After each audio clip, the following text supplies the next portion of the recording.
광주 건물 붕괴 사고 소식 좀 자세히 알아보겠습니다. 오늘 새벽까지 구조 작업이 진행 중이었는데 마무리됐는지 궁금합니다. 오후에는 경찰과 국가수 직원들이 현장 합동 감식에 나서기도 했는데 광주 사고 현장 현재 상황은 어떤지 바로 물어보겠습니다. 양가람 전남일보 기자 나와 계시죠? 네, 안녕하세요. 지금 현장 상황은 어떻습니까? 구조 작업은 마무리됐습니까? 네, 현장은 여전히 아수라장 상태입니다. 사고 현장 주변 3차선 도로가 통제돼서 차량 운행에도 어려움이 생긴 상태고요. 또 경찰 국수본 합동 현장 감식을 지켜보기 위해 시민들도 몰려 있는 데다가 비까지 내려가지고 더욱 어수선해졌습니다. 사고로 9명이 숨지고 8명이 크게 다쳤어요. 어떻게 이렇게 피해가 컸는지, 어디에서 이렇게 시내버스 탑승객 희생된 겁니까? 다른 데에서도 피해자가 나왔습니까?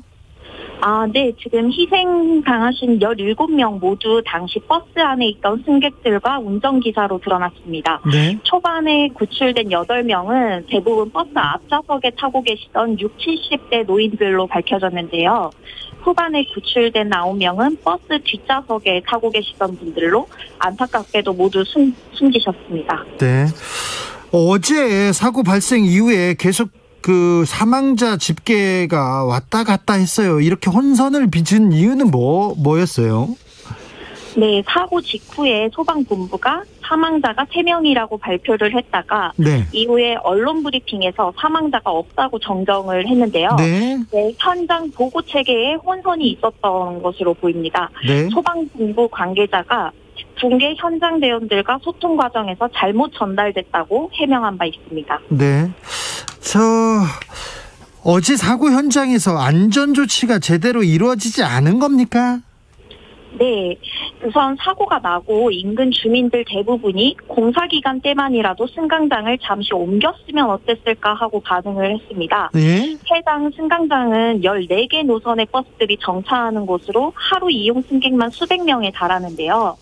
인도와 차도가 맞닿아 있는 곳이어서 연일 건물 철거 작업이 연일 진행되니까 불안에 떠는 사람들이 많았다고 합니다. 그렇죠. 현장에서 공사를 하고 있으니까 좀 불안했겠죠. 네네. 그래서 일부 주민들은 위험해 보이는 해당 승강장 대신에 300~400m 떨어진 승강장을 이용하기도 했다고 말을 해주셨는데요. 근데 이 지점에 대해서 관할 구청인 동구청은 그간 승강장 이설과 관련된 민원이 따로 없어서 승강장을 따로 이동시키지 않았다고 이렇게 해명을 했습니다. 또 철거 공사를 해온 건설업체 측도 승강장 이설 작업에 크게 관심은 없어가지고 공사 현장 인근에 신호수 2명을 배치하는 정도만 이렇게 안전 장치가 되어 있었다고 볼 수 있습니다. 좀 부족했네요. 일단 경찰하고 국가수에서 지금 현장 합동 감식하고 있죠? 네네. 지금 합동 감식 먼저 하고 이제 수사가 이어지나요? 네, 수사와 합동 감식은 지금 같이 진행되는 상황이고요.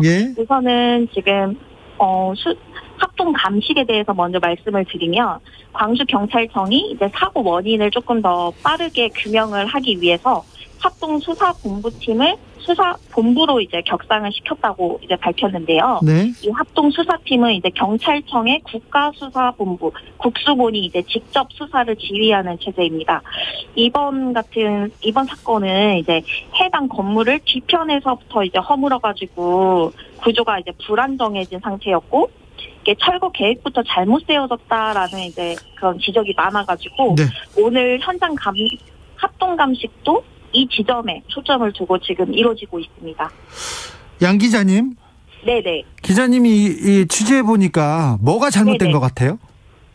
네, 우선은 제가 봤을 때는 이게 작업 전방과 붕괴 전후 경위 이 지점을 지금 살펴보고 있는데 이게 고질적인 건설업체의 고질적인 안전 불감증 문제라고 저는 생각이 들었습니다. 그래서 그 건설 현장에서 이제 안전수칙 규정이 있음에도 이거를 준수하지 지키지 않았고 감독자도 없었고 감리회사도 없었고요.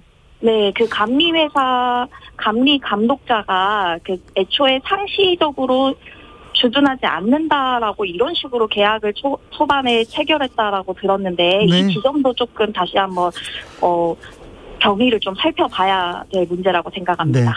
네. 지금 사고 현장이 학동사구역 재개발구역이요. 여기가 광주의 대표적인 노후 밀집 그 주택 지역이라고 하는데 재개발 진행 상황은 어떻습니까? 네, 우선 이 학동 사구역 재개발 지역에는요, 이제 학동 일대 12만 6,433제곱미터 면적의 아파트와 종교시설 등을 이제 조성하는 사업이 진행 중인데요. 네. 근데 이게 좀 사업 자체가 좀 늦어졌습니다. 원래 2007년 8월에 설립 인가를 받았었는데, 네. 2018년 7월에서야 관리 처분 인가가 받은 거예요. 그래서 이게 공사 설립 인가부터 공사 착공까지 10년이 넘게 걸린 셈인데, 네. 이번 붕괴된 건물 같은 경우는 재개발 사업에서 네, 몇 개 안 남은 철거 대상 건물이었던 걸로 드러났습니다. 그 나머지는 거의 다 철거가 된 것으로 보이더라고요. 네네. 그런데 이 일대에 몇 개 남지 않은 대상 건물 중에 하나로 이제 밝혀졌고요. 그리고 사건 당일이었던 어제가 사실상 첫 번째 첫 철거일이었던 겁니다. 첫 철거일 날 이렇게 큰 사고가 난 거네요. 네네. 정몽규 현대산업개발 회장 오늘 사과했습니다. 어떤 내용이었어요?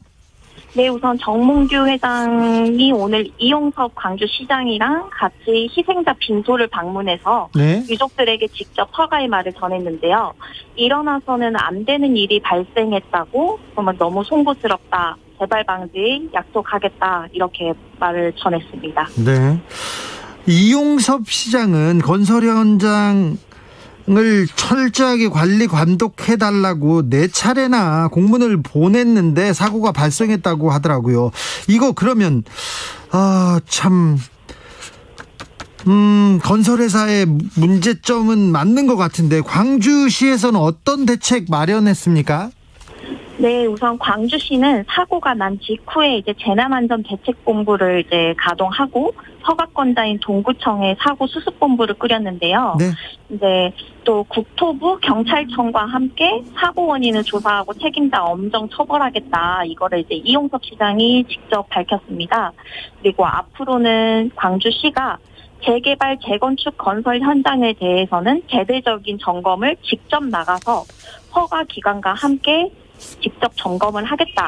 이렇게 밝힌 상태입니다. 이렇게 후진적인 원시적인 사고가 또 발생하고야 말았습니다. 안전불감증이라는 얘기는 계속 나오고요. 이 사건 어떻게 앞으로 규명해야 될 것 같습니까? 네, 우선 가장 우선적으로 해결돼야 될 거는 붕괴의 원인을 먼저 철저히 규명을 하고 과실 책임자가 있는지 그 책임자를 처벌하는 것이 이어져야 할 거고요. 예? 그리고 또 건설업체의 고질적인 안전 불감증 문제 이거를 이제 해결하기 위해서는 안전 수칙 준수, 규정 준수 여부 이것도 한번 같이 들여다보는 게 가장 시급한 과제일 것 같습니다. 알겠습니다. 계속 현장에서 소식 전해주십시오. 지금까지 양가람 전남일보 기자였습니다. 네, 감사합니다. 감사합니다. 네.